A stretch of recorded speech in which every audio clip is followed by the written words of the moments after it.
আমার কাছে খবর আছে যাদের পরিবারে স্বামী বিএনপি করে কিন্তু তাদের স্ত্রী অন্য জায়গায় ভোট দিয়েছে। এবার আমাদের কাছে কিন্তু সেই খবর আছে।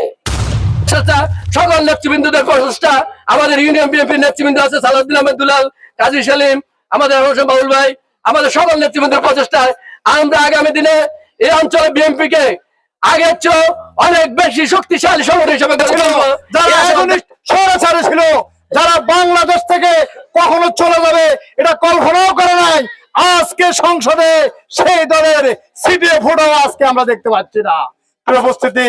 তাই বলবো আসলে অহংকার যিনি করেন অহংকারের পতন অবশ্যম্ভাবী। আমি শুধু একটি কথাই বলবো, আজকে আমি আলো ভাই এখানে এসেছেন, আমি আলো ভাইকে কি বলে ধন্যবাদ জানাবো। আজকে একটা ছোট্ট প্রোগ্রামে উনি এসেছেন, এই জন্য উনি এসেছেন চরমটুয়াকে উনি মনে প্রাণে ভালোবাসেন, তার চরমটুয়ার যে কোনো আবদার উনি পেতে পারেন না। আমি অন্তরের অন্তঃস্থল থেকে আজকে আলো ভাইয়ের এই উপস্থিতির জন্য আমি সবার পক্ষ থেকে আলো ভাইকে ধন্যবাদ জানিয়ে আমার নিজের আন্তরিকতা থেকে আপনাদের এখানে, আপনাদের এই এলাকার সুসন্তান এই রুম্মন, আমি আমার স্ত্রী সহ সৌদি আরবে উমরা করতে গিয়েছিলাম। সেখানে তার সঙ্গে আসলে আমার ব্যক্তিগত আগে কোনো পরিচয় ছিল না।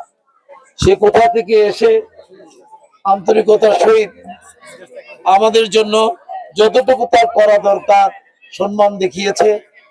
আমি মনে করি যারা এই এলাকা থেকে বা নোয়াখালী থেকে যারা উমরা করতে যান, হজ করতে যান, আমাদের নোয়াখালীর সন্তানেরা যারা আছেন সৌদি আরবে কর্মরত, সকলেই আমি মনে করি আমাদের নোয়াখালী সদর সুবর্ণচরের নাম শুনলে তারা এগিয়ে আসেন এবং তাদেরকে সহযোগিতা করেন। এটা হলো আমাদের নোয়াখালীর মানুষের একটা সহজাত প্রবৃত্তি। আমি মনে করি আজকে এখানে আসার পিছনে আরেকটি বিশেষ কারণ আছে।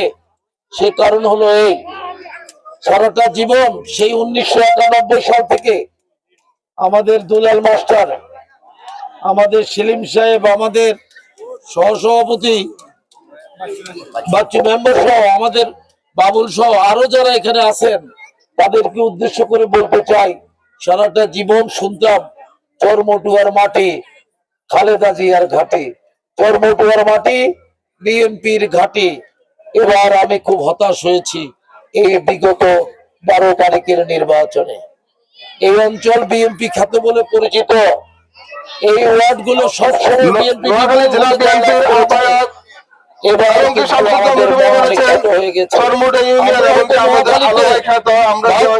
ভোটে জয়লাভ করেছি, কিন্তু চরমটুয়ার প্রতি আমাদের সবসময় আস্থা ছিল অন্যরকম। আমরা যারা রাজনীতি করি তারা আমরা হলফ করে বলতে চাই, আপনারা এই অঞ্চলের মানুষ আমাদের কাছে, বিশেষ করে আমরা যারা রাজনীতি করি, আমরা যারা ভোট করি, তাদের কাছে আপনারা আমাদের কাছে অনেক প্রিয়। কারণ এই অঞ্চলের মাটি ও মানুষের সকল পর্যায়ের নেতৃবৃন্দরা বিএনপিকে ভালোবাসে, বিএনপির প্রতি তারা আস্থা রাখে। আজকে আপনারা মোহাম্মদ শাহজাহানকে সেই 91 সাল থেকে ভোট দিয়ে আসছেন, এই এলাকা থেকে এমপি নির্বাচিত করেছেন। মোহাম্মদ শাহজাহান কোনো কথা বললেই বলতো চরমটুয়ার দিকে তাকাও, দেখো চরমটুয়ার মানুষ, অবহেলিত মানুষরা কিভাবে আমাকে সম্মান দেয়, বিএনপি কে সম্মান দেয়। আপনারা এবার আমাদেরকে হতাশ করেছেন কেন জানি না, তবে আপনাদের কাছে আমি দয়া করে আমি জেলার আহ্বায়ক হিসেবে আপনাদের কাছে সবিনয় নিবেদন করব, যদি দল থাকে তাহলে মোহাম্মদ শাহজাহান থাকবে, দল থাকলে বাবুল আলমগীর আলো থাকবে, আর যত নেতা আছে সবাই থাকবে। আর দল না থাকলে আপনি দুলাল মাস্টার, আপনি সেলিম, কেউ থাকবেন না। তাই আপনাদের প্রতি আমাদের সদয় নিবেদন হলো একটা, দলকে গুছান, দলের প্রতি নজর দেন। ছাত্র দলের প্রতি আমি বিশেষভাবে বলতে চাই, ছাত্র দল আপনারা আপনাদের অবস্থান তৈরি করেন, যুব দল আপনারা আমাদের অবস্থান তৈরি করেন, স্বেচ্ছাসেবক দল, কৃষক দল, মহিলা দল, দেখেছেন মহিলারা এবার কি কাজ করেছে আমাদের পক্ষ যারা ছিল। আমার কাছে খবর আছে যাদের পরিবারে স্বামী বিএনপি করে কিন্তু তাদের স্ত্রী অন্য জায়গায় ভোট দিয়েছে। এবার আমাদের কাছে কিন্তু সেই খবর আছে। বিএনপির আদর্শ আমাদের কাছে অম্লান।